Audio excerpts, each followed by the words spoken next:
Hello folks and welcome back to Medieval Total War. I am Constip and this is going to be part 26 of my early campaign where I'm playing as Egypt. And in the last episode I was essentially trying to decide, this is kind of the dilemma that I'm at right now, and I suppose I kind of figured out what side of that dilemma I did come down on, which is, do I want to attack the Mongols now and sort of get them out of my way so that I can remove my rivals, my point rivals, the Italians and the French? Or do I sort of sit back and let the Mongols do all of the dirty work for me, essentially allowing me to win the points totals and then face potentially the Mongol wrath, you know, once they've taken over the map. And it was hard for me to go against the Mongols and make that decision just because I am still making almost 10,000 florins per turn. And that's not freaking bad, you know. I still have, what do we have, 151 turns left in this campaign. So, you know, that's not nothing. Yes, we are sort of wrapping it up, but that's still 151 turns to kind of get through here and not go broke, hopefully.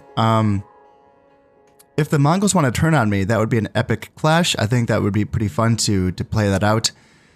With all of that being said, though, here's the things that I'm trying to balance out here. On one hand, I'm happy to get through these campaigns.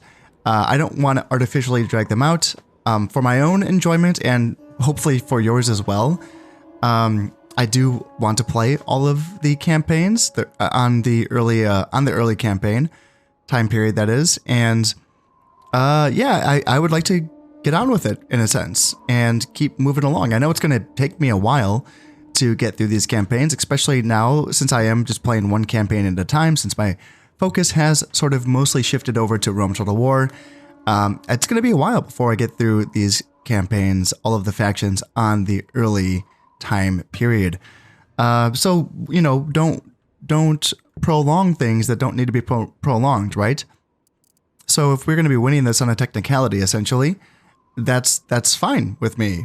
But what's not fine, and something that I want to do for myself and for you, if you're still watching and if you're interested, is to play around with late game Egyptian armies.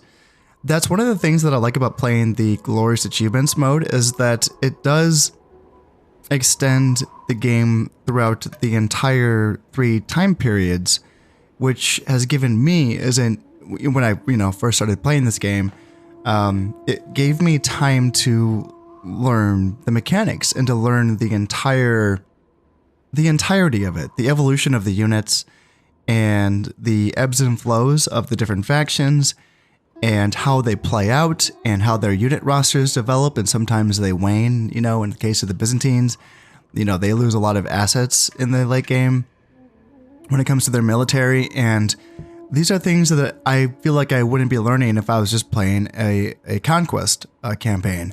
In addition to that, I think that by playing out these entire GA mode campaigns has allowed me a bit of freedom when it comes to playing around and learning certain mechanics, whether I'm trying to find out, you know, what exactly does piety mean, or what exactly does zeal mean.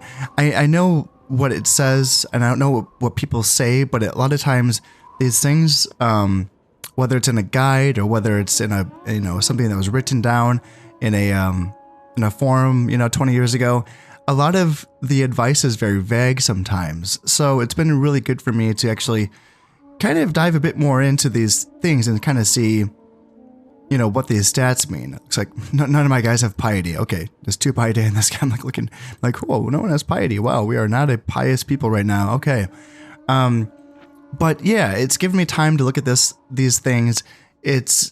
And having, you know, this kind of income and this sort of security as well has allowed me to play around with spies and inquisitors and other campaigns as well. And this one, I'm really hoping, it's still, to this point, I'm still hoping I would like to get a chance to experiment a bit with jihads.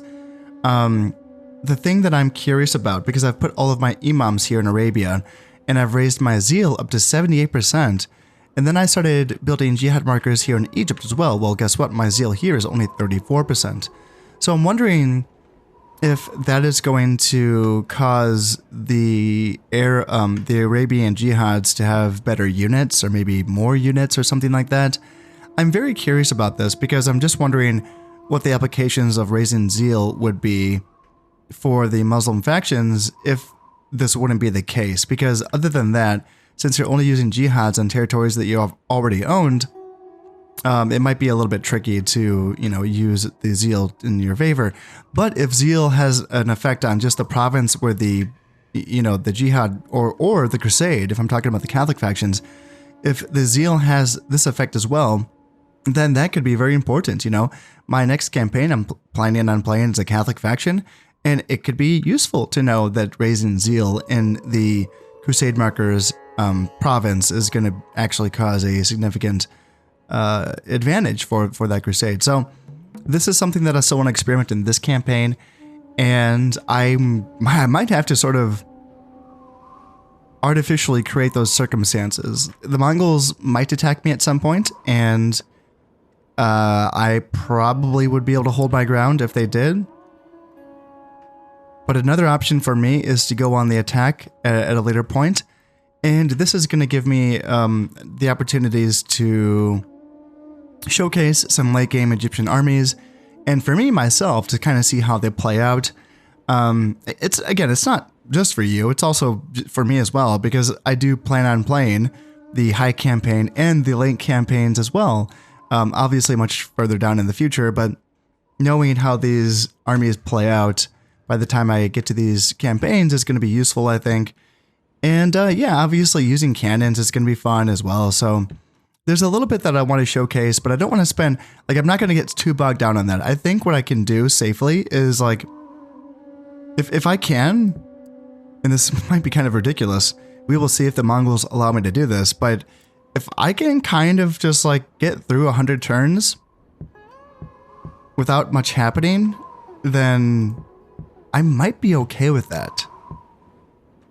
And then say, in the year 1400 to the year 1453, which is at the end of the campaign, let's say then I start looking for opportunities for a fight. Whether it's like a land battle situation or whether it's a siege battle situation, either of those things could be fun. Another option would be to sort of leave my border provinces defended by just a single stack and then essentially invite an attack into my provinces, and then retaliating with jihads to sort of overwhelm the enemy attack. But for now, I am still making almost 10 grand per turn, and the Mongols are winning the campaign for me. It just feels stupid to force a war right now when it doesn't need to happen. So let's watch the Mongols burn down the world. I mean, this is a unique thing for me. I have not seen them be this powerful ever before. So in a sense, in that way, it's kind of interesting. I mean, you would think the French don't even look that weak. They have a decent amount of provinces here, but the Mongols are now in Provence. They're in Normandy. They're in Flanders. I mean, they're going to start pinching in here on the French, and the French have a crusade marker in Anjou. That means if they lose Anjou, then the Mongols are going to destroy that chapter house immediately, automatically, should I say, and that will count as a failed crusade. So this French king with his 5 influence should go down to, I should know this by now. Do they lose 3 influence or 2? I really should know this by now. But yeah, it's going to go down to 2 or 3 influence. Same with the Italians. The Italians have a crusade marker built here in Milan. So yeah, that's also under threat by the Mongols. The Germans are still here as well, but they just got stuck. Their reemergence armies weren't strong enough to really venture out. I feel like they could have made a move against the Italians, and the Italians are dealing with a peasant rebellion here in Venice as well. This is so crappy. Look at this, just a bunch of trebuchets, a 3-star general, which is a trebuchet, and then some archers and some basic peasants, and our peasants and spearmen. Yeah, that's so crappy. Could that even beat this? No way. No way. Royal Knights? Nope. No, those Royal Knights are gonna just stomp and trample all over those poor peasants. But, I mean, the Mongols are right here.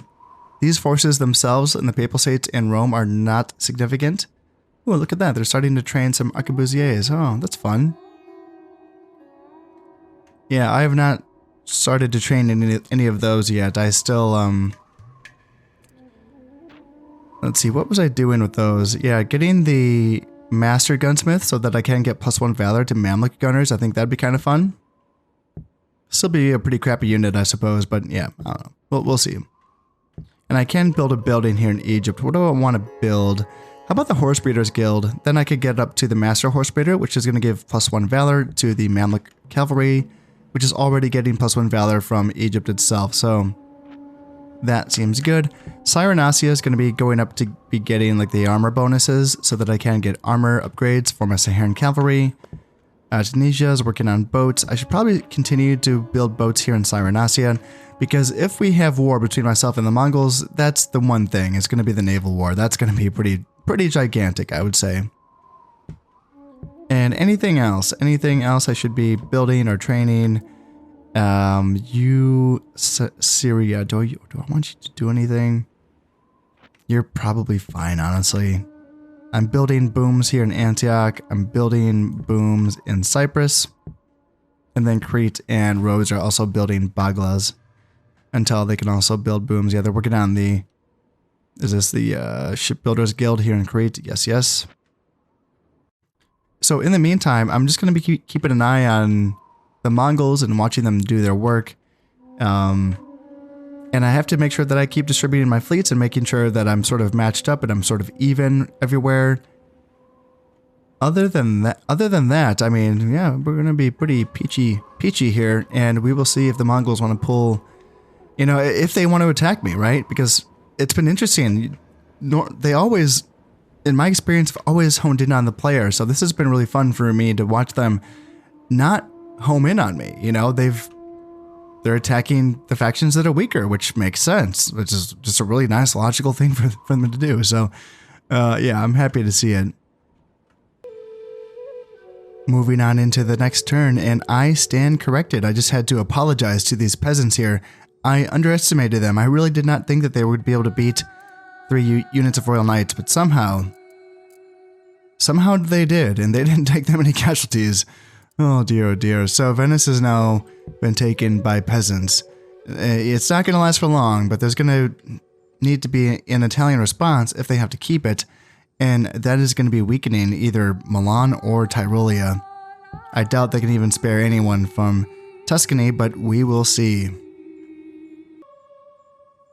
Now here in Arabia, I can start building my Serpentines, which is going to be an artillery piece, which is kind of interesting because it's long range, can shoot. It's more designed for killing enemy units, enemy personnel. I don't know if it does. I'm sure it does do some damage against fortifications, but it's not meant for that. It does fire a pretty small ball here. So the Serpentine is a light cannon with a very long barrel. The name comes from its snake-like proportions that fires a 1 kilogram ball. It is light, transportable, and quite accurate. It has good range, and a single shot can kill more than 1 man. I'm actually interested in the historical authenticity of this weapon. I don't doubt that it ever existed. I guess I just never really heard of it. And that's not saying much. I don't really know a whole lot about this time period. But yeah, I'm very, very curious as to like when the Serpentine, you know, who first designed it, when it was used, what effect was it used. Yeah, I'd be very interested. So if you yourself know anything about it, I'd love to hear it. The other anti-personnel artillery piece that I now have access to here in Arabia is the organ gun, which is kind of the exact opposite of the Serpentine. Whereas the Serpentine is like long range, the organ gun is short range. And by short range, I mean very, very short range. The enemy unit's going to basically be like right on top of you by the time that you can shoot. The good news is that one volley essentially deletes an entire unit. It's super fun. It's actually... It actually is useful. I mean, it does work. I used it in my Danish campaign in my late game armies, and I had a lot of fun using the organ gun. I highly suggest you check out that campaign if you want to see some organ gun in action. I might use it in this campaign. I don't know. There's so many unique Egyptian units that I would like to fit into my armies, so I don't really see a place for this being in my armies. Same goes for the Serpentine. I still will build these units regardless, but yeah, I don't know if I really am going to prioritize that. Actually, now that, so I was going to start building one of those units. What is this? So that's a Master Gunsmith. That's going to give me +1 Valor for my Mamluk handgunners. Okay, so never mind. Yeah, let's build some Serpentines. And after that, let's build some organ guns. Why not? Even if I don't use them, let's just have them around just in case I change my mind.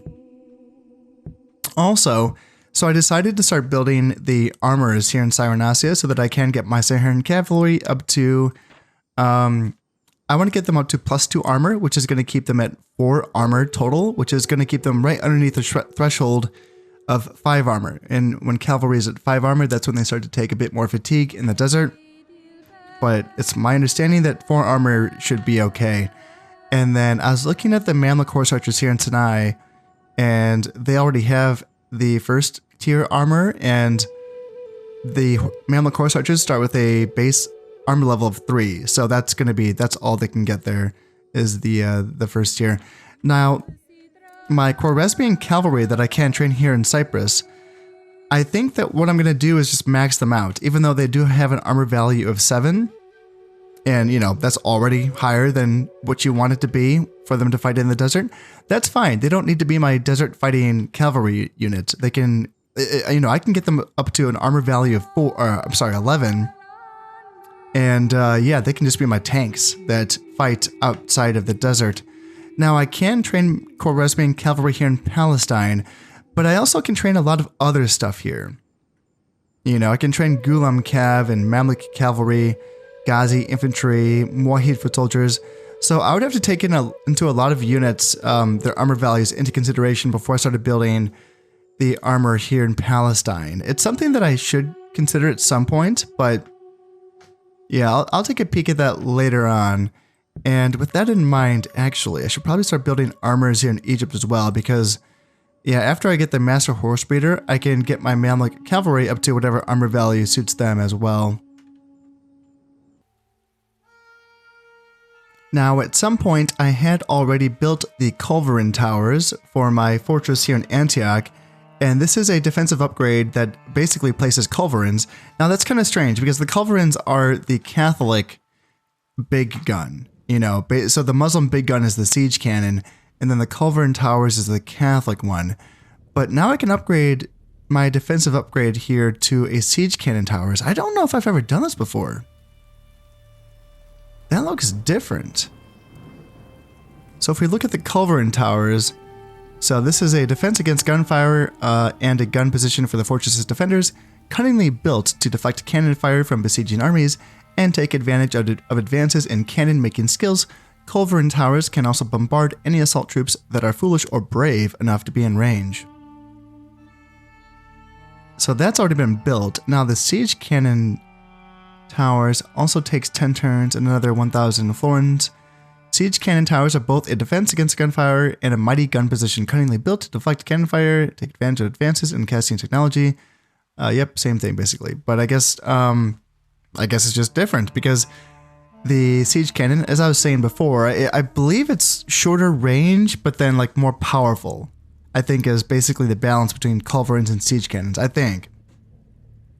But yeah, let's get them. I don't know, why not? I don't know if I will ever use them, but I think it would be kind of fun. I don't know if this is going to be the campaign for it. Maybe this is the perfect campaign for it, but at some point I think it would be fun to essentially not play like this and sort of station smaller armies inside of my border regions and basically invite more aggression from the AI just because they would be tempted to attack my border regions, and I could essentially place a small enough amount of units inside of these fortresses so that the AI would be forced to attack the fortification in order to make quick work. Because if you just stock this fortress with all of its people, like if you stock it to capacity, then they're going to starve to death pretty soon. But if you say, like, if I were to put only half that number inside of this province and then have them retreat into the fortification, how long would they last? I'm curious. and would that force the AI into attacking the fortification?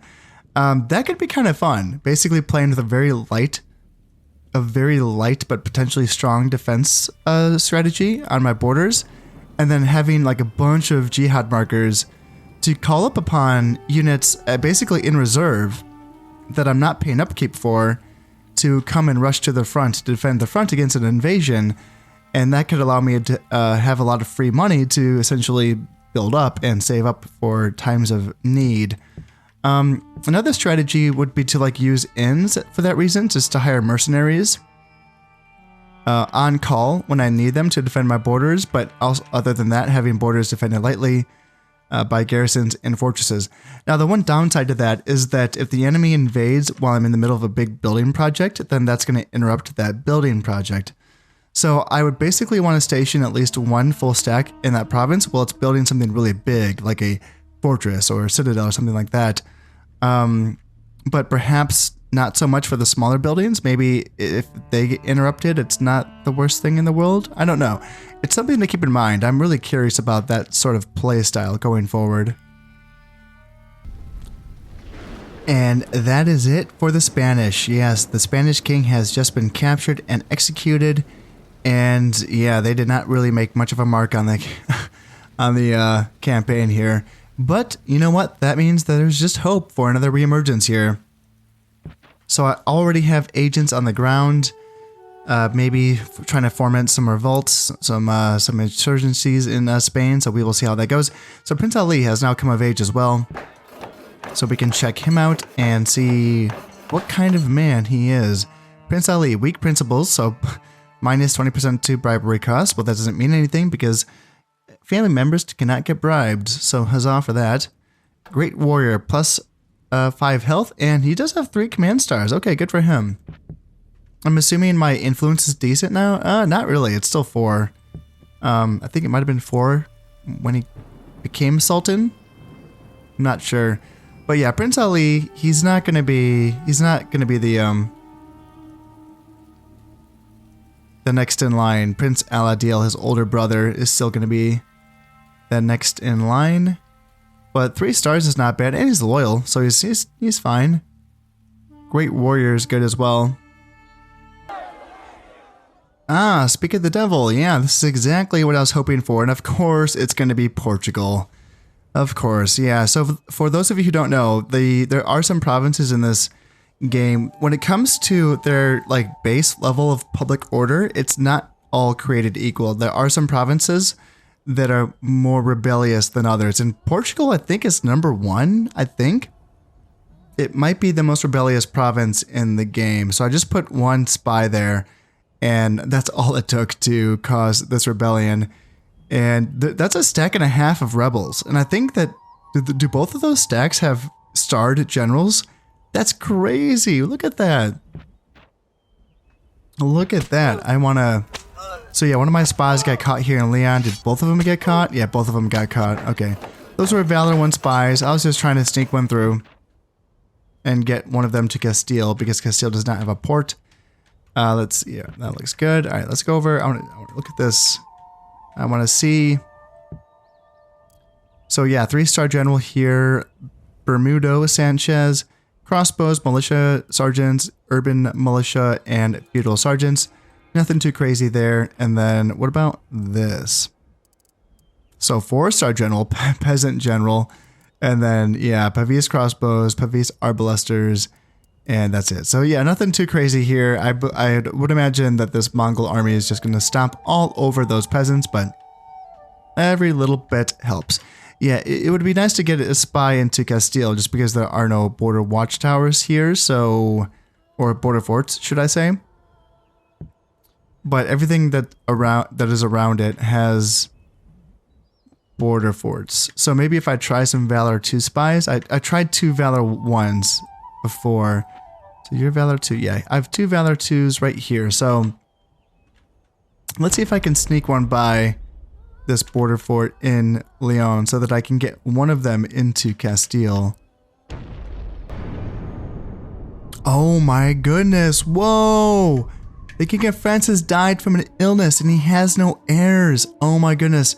His heirs must have all died in wars against the Mongols, I suppose. Yeah, that is it for the French. Wow, and they had like a decent land mass as well, so... Yep, lost another spy in Lyon, and... Okay, one of them got through. I have one spy in Lyon, okay. Mosque is completed here in Crete. And did those... The peasants won. Yeah, the peasants won here in Portugal. Wow, they took it back. Look at that. It's okay, so let's get this... You go to Castile. And maybe you can start causing problems there. And then, yeah, look at this French Empire. My goodness. My goodness. I imagine the Mongols are going to absolutely feast upon this. Now, I mean, if anyone else can feast, I mean, it's open. Aragon, I saw them in the last end turn. They actually attacked Navarre, and yeah, they were pushed back. But Godspeed, Aragon. I mean, you're going to try your little damn heart out. The fact that you are still alive is, oh, just as I say that, like their king's under siege here in Valencia, and I wonder, do they have any more royal family members anywhere else? No, they do not. Once they lose Valencia, that's going to be it for Aragon. So much for that. Okay, well, moving on. Yeah, the Germans, they've been fighting the Italians. I don't know if they're going to be able to accomplish anything because they're just small and weak at this point. Can they beat a single rebel army in either Burgundy or Swabia? They can take Swabia, perhaps. Maybe. Or maybe Bavaria. Well, Italy, I mean, Italy is still held strong, and they have been fighting. You know, this has not been... You know, it's not like the Mongols have been ignoring them. They have been fighting, so they're... I mean, I guess it helps that their king's just kind of hanging out in Corsica. So, like, yeah, he's kind of safe. Well, okay, not really safe. I mean, the Mongols have a very strong navy. And the Italians just have this one boat, the Dromon, the most annoying boat in the game just because it's speed of 4. No one can catch this boat. So I can just keep chasing it around forever and forever and forever. And maybe I'll eventually catch it. Yeah, the French are gone. My goodness. Yeah, that's that. And now the only factions that are ahead of me in points are the Byzantines and the Italians at 116 apiece. The Byzantines, well, I don't know how they're doing it, but they're still here. It's amazing. It really is something. And yeah, the fact that Novgorod is still here as well is just like wild. You know, I don't really see that happen very often. So it's going to be interesting. I suppose the Mongols, I would imagine they would gobble up the French territory first before, you know, I keep wondering, when do I become their target? You know, are they going to literally take everything else before they turn on me? And look at my profits, sail up to 11,000 per turn. Oh my goodness. Yeah, that's looking pretty good. It was starting to stagnate a little bit just because I've just been continuing to build just a heap ton of boats, just trying to keep pace with the Mongols' navy. And yeah, it was, my economy was still fine, but it was like starting to dip around into like the 7,000-ish area. And yeah, booming back up to 11,000 because now I'm trading with the rebels. The previously held French territories. Yeah, that feels great. That feels really good. I'm just kind of rooting for the world to burn down. You know, it's just... I have my civilization down here in the corner of the map, and yeah, as long as everyone keeps ignoring me, we're gonna be okay, right? We're gonna be A-okay. Oh my god, the Byzantines... I mean, sorry, the Mongols just went apeshit in that last end turn. They... Huh. Yeah, they took Bohemia, Saxony, Normandy, Toulouse, and what's happening? Are the Mongols fighting me now? Did they attack me? Am I at war with the Mongols? We're at war now. We're at war. Enemy ship sunk. They attacked me. Wow. Just my navy, though. I don't think they attacked my land area at all. So far, so good. Enemy ships sunk is 3. Own ships lost is 1. Okay, I lost 2 boats here. Sunk 1, lost 2. Sunk 1. This was just the Italian boat. Okay. All right. Sunk 2, lost 1. Sunk 1, lost 2. Sunk 0, lost 2. Sunk 0, lost 2. Sunk 3, lost 2. Wow. Wow. Oh boy. Alright, so the Novgorod king and the Polish king have both died from illnesses, but they both have heirs to take over. That's it for the Danes. The Danes are gone now. Oh dear. Holy crap. Look at that map. Look at that mini map. That's insane. Like, they took so much territory in that end turn. That was crazy. That was crazy. They just wanted the French to be over. And now they're like, all right, we're taking the rest of the map now. Wow. Let's just have a look at this now. What does this world look like now? Aragon's now left down just to Brittany, but again, once the keep is stormed, or once they're gonna starve out at the end of this turn, and that's gonna be it for the Aragonese. Holy smokes, I've never seen the Mongols do this before. The fact that the Italians are still here. But yeah, the Mongols just invaded Sardinia. If they had invaded Corsica, in fact, I just killed that Dromon, the one thing protecting Corsica. So, oh yeah, the Mongols just have to put some boats into the Ligurian Sea, and then they can invade Corsica and take on the Italian king. Oh dear. Oh dear, oh dear, oh dear. Yeah, the Byzantines, their time is going to be running out as well. Wow. They didn't attack me though. They just went after my navy. But they... Oh shit, I don't have any boats here in the African coast. But Tunisia, like Tunisia's already, like this is the one place that is fine, right? Cyrenaica, I have a lot of boats here. So yeah, let's kill those guys. And then... yeah, let's kill those guys. And then no one's even in the Nile coast as well. Let's find the battles that I can definitely win. So yeah, you do that, you do that.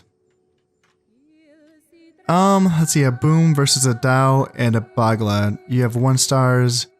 1 star, 2 stars. Okay, I think I need to retreat from the Black Sea and regroup in the Sea of Marmara. That's what I'm thinking. What about here in the central Mediterranean? 1 Bagla and 2 Baglas versus my 3 Baglas. I have a 0-star general. Ooh, 3 stars. Ooh, shoot. I think I need to retreat from this.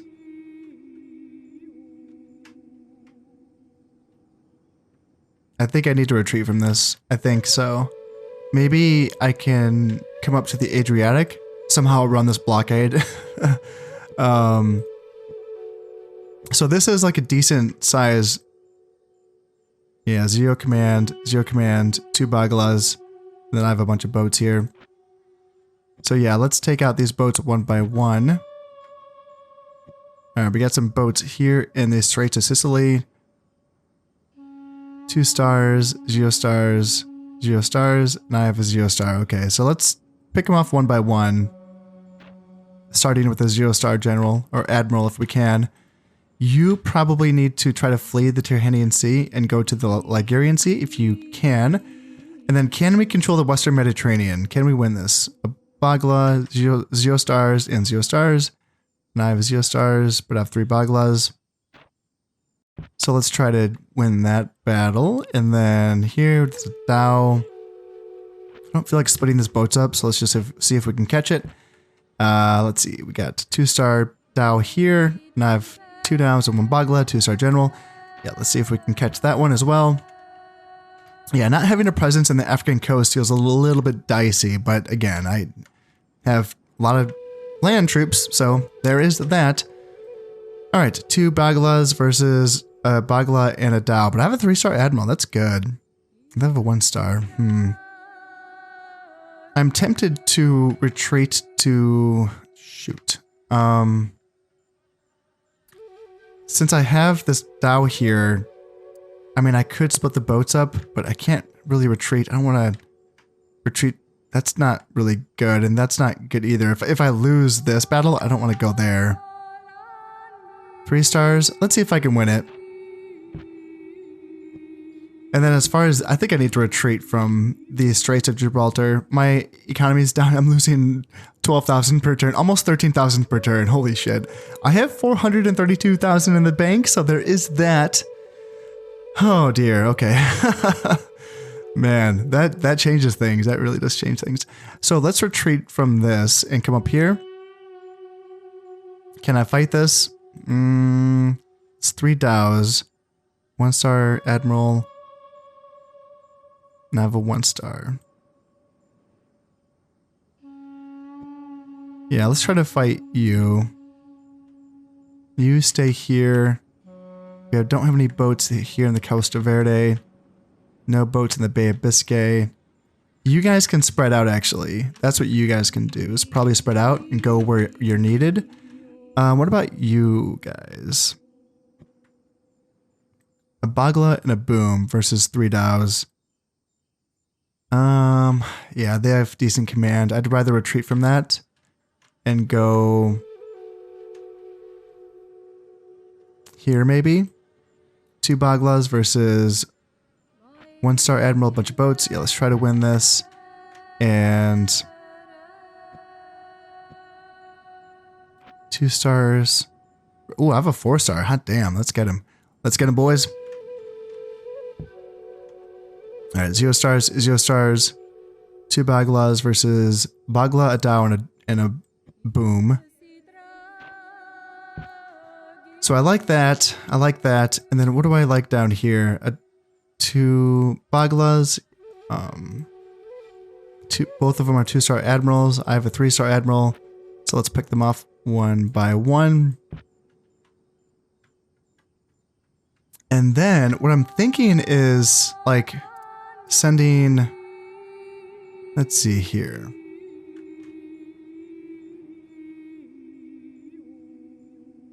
I wonder, I'm tempted to send like 3 of these into the Spanish coast.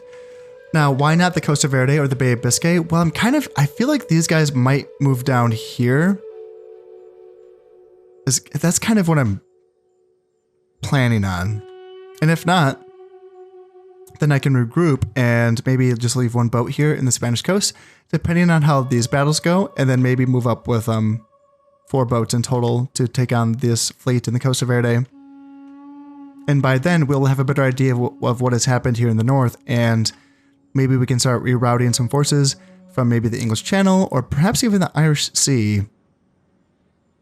And maybe they can come down to the Bay of Biscay as well.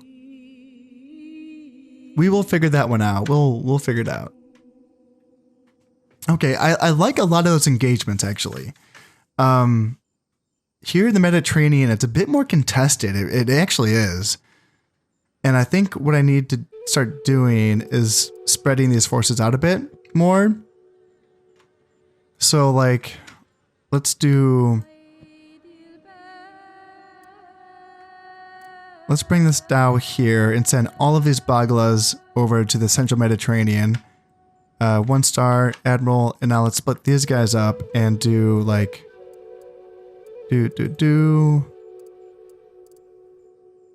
and like that. And then I can split some boats up from here as well. Maybe do like 3 Baglas and bring them maybe also to the central Mediterranean, just to make sure we can win this fight. And then we can push on into the Malta Channel or the, what is this? Is it the Ionian Sea, I think?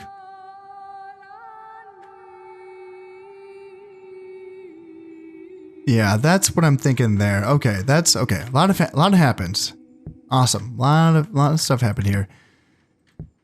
All right. Let's see. Let's get some siege cannons. Bring them on over to my artillery train is just hanging out here in Egypt. And is it time to start building troops again? I mean, I'm losing 13,000 per year, so that doesn't really feel good. I think I need to build boats. More boats. That's kind of what I'm thinking. Look at this. Oh my goodness. Oh man, that's crazy. I think this might be the biggest naval war I've ever fought in this game. Oh my goodness, that is crazy. Wow. Okay, well, let me just drop a save and let me end this turn and have a little drink of water because yeah, this campaign is making me thirsty. Oh, look at this. The Byzantines feel like they can go on the offensive right now. And they're teaming up. Well, I don't know if they're teaming up, but there's going to be a little three-way battle here in Kiev of the Poles and the Mongols and the Byzantines. But the Poles have decided to retreat, and so have the Byzantines. Okay, so maybe they did team up together to invade Kiev. Let's see. The Mongols are retreating from the Papal States. Okay, wow. Yeah, Italy is just being really, really stubborn, aren't they? They are not going down without a fight. So yeah, damn, we lost 2 boats here in the North Atlantic. Ooh, that sucks. Let's see, we sunk 2, lost 0. Sunk 1, lost 0. Sunk 2, lost 0. That's so far. Hey, okay, that went good in the north, except for the North Atlantic. That went pretty well. Sunk 1, lost 0. Sunk 2, lost 0. Sunk 1, lost 1. Okay. Sunk 0, lost 1. Okay. Sunk 0, lost 2. Okay, that sucks. I think that was a 3-star admiral. Ugh, yikes. Sunk 1, lost 0 in the Adriatic. Sunk 3, lost 0. Nice, nice, nice. Sunk 1, lost 0. Sunk 1, lost 0. And that was a defensive one. I was retreating from the Black Sea, and they caught me and attacked me, and I defeated them on the defense. Nice. Oh, and then they got me. So that's my boom. Damn, that sucks losing a boom like that. Let's see. So, yep, lost 2, sunk 2 here in the Eastern Mediterranean. All right. And, okay, yeah, here we are. So, now a reckoning has come. There's a little bit of peasant rebellion here in Sicily against the Mongols. And there is a loyalist rebellion here in Sardinia as well against the Mongols. Yes, unrest in Navarre against the Mongols, another peasants' rebellion. And a loyalist rebellion to save the Aragonese. How did that happen? I didn't think they... How did their king get away? Did they have enough money to ransom him? Oh my goodness. Wow, the Aragonese have survived. And now there's a loyalist rebellion here in Valencia. Oh my god. A peasant rebellion here in Castile. And yes, a big peasant rebellion here in Leon. And another huge peasant rebellion here in Portugal. Oh, God. Oh, there's a reemergence. The Almights are back. Yes. Yes, look at this. Yeah, that's not a normal unrest. That is a reemergence, my friends. That's a big peasant rebellion there in Toulouse as well. So yeah, they must be having issues just because I've disrupted their navies, which is probably wherever their Khan is. His influence is not reaching these provinces, probably because I wonder where he is. Is he on an island somewhere? Did he invade like Sardinia or Corsica? No, he did not. I'm curious to see where the Khan is because yeah, there's a lot of issues here. Yes, loyalist rebellion here in Aquitaine as well, another Aragonese rebellion. Awesome. Let's see, peasant rebellion here in Normandy and Flanders, Friesland, Saxony. These are all peasant rebellions. Denmark, Sweden. This is crazy. Look at this. Oh, God. Wessex. Oh, they're the richest, are you? They're in Trebizond. Doesn't his influence reach those provinces? Maybe not, because like they didn't have any issues in the east. All their issues were in the west. Huh? I'm interesting that it's interesting that his influence didn't reach those provinces. Okay, wow. The King of Aragon was killed, and his heir took over command. So, yeah, he must have just come of age. Ooh, wow. Okay, I lost a spy here in Bulgaria. Master horse breeder finished here in Egypt, so now I can get my Mamluk cavalry with a +2 valor now. Pretty awesome stuff. Cannon Foundry finished here in Edessa. Master Gunsmith finished here in Arabia. Now I can get my Mamluk handgunners with +1 valor. And yes, the Almohads reappear. So yes, they have Algeria, Morocco, and Granada. And wonderful.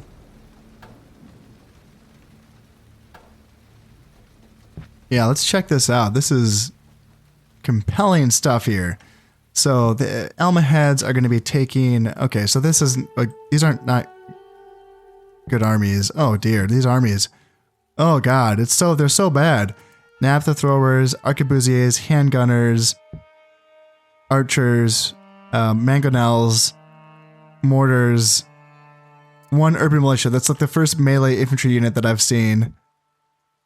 Oh god, just like all guns and archers and mangonels, and 1 urban militia, and then the Khalifa Ibrahim II, and then another Ghulam bodyguard unit. I mean, it's going to be enough to beat the Algeria garrison, just shoot through sheer numbers itself. What about the other Almohad armies? Oh god, they're so bad. Desert archers, regular archers, arquebusiers, some air infantry. There's some more melee infantry. Yeah, god, pretty bad stuff. Again, it will take Morocco just through sheer numbers, but... And then, oh god, I mean, the Mongols have some decent heavy cav, some Mongol heavy cav here in Granada. So what was it going to be? Muwahid foot soldiers, those are good against cavalry, but you know, there's only 2 of them. They have a demi-cannon. Okay, there's that. They have a serpentine as well. Interesting. A lot of archers in the serpentine, urban militia. Yeah, some Nathas. I don't know. Through sheer force of numbers, maybe they can hold on to Granada, but I really don't know. This is so interesting. Yeah, the Almohad Loyalist Rebellion here. This is not a bad force, honestly. Genites, Bavis Arbalesters, Feudal Knights. Can it beat this though? I don't know. It's gonna be close, I think, between the Aragon Loyalists and the Mongol garrison. And yeah, this is gonna be very interesting to see if the Mongols can hold on to these territories or not. Ooh, they're gonna be losing Leon for sure. And they should be losing, I would imagine, yeah, they got chivalric sergeants in their rebellion here in Portugal. God damn, Portugal. What do the Mongols have? Yeah, Portugal's going to be a tough fight. Very curious to see what happens there. Ooh, man, look at this rebellion army. Chivalric men-at-arms, god damn. Militia sergeants, not bad. Arbalesters, yep. Yep, rebels will be taking Toulouse, I imagine. Maybe. And some more Aragonese loyalists, some halberdiers, yep, some feudal sergeants, some feudal or mounted sergeants, should I say. Yeah, that's not bad. It's not bad. They might take Aquitaine. Man, there's so much. Yeah, I think the rebels are going to be taking back a lot of these territories. My goodness. Oh, wow. This is so interesting. So I want to take a peek at this. I'm just so enthralled right now. There's Hashishin up here in the Swedish rebellion. That's so funny. Oh, is it because they're mostly Muslim? 57% Muslim because of my one alum that's been hanging out here in Sweden. So the peasant rebellion came with Hashishin. That is hilarious. Oh, oh dear. I don't know if that's going to be enough for this army to win against the Mongols' forces there, but that's, oh, my heart. That's awesome. That's so cool. Oh my God. I think the Italians are going to survive. I'm not going to have to invade them, am I? I'm not, because I'm going to outpace them in points, I think. I mean, I guess I'll find out. Yeah, losing almost 13,000 per turn. And yeah, I wonder if the Mongols are going to try to attack me, actually, like on land. Because they're going to be losing a lot of land in Western Europe. Now, they're going to be pretty secure on the eastern part of the map. And obviously, I need to continue to fight this naval battle for quite some time before I can sort of regain myself and get my economy back on track. But how did he exactly lose influence from the western provinces? Because his influence reaches, so like it stops here, I suppose, from this side. So yeah, like Venice, Austria, Bavaria, Franconia, and Silesia. Oh, they own Saxony. Huh.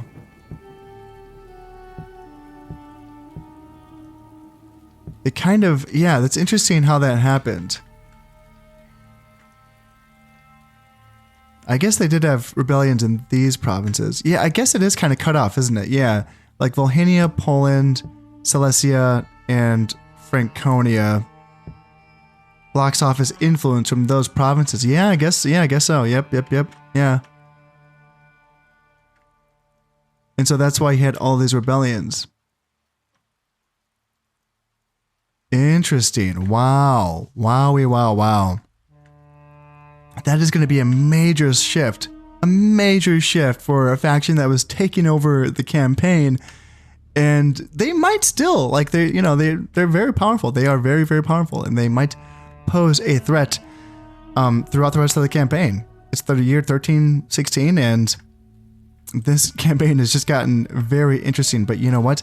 That is all going to have to wait until next time. As always, I hope you have enjoyed this one, and thank you very much for watching. This has been Concept playing Medieval Total War. Thank you very much, and goodbye.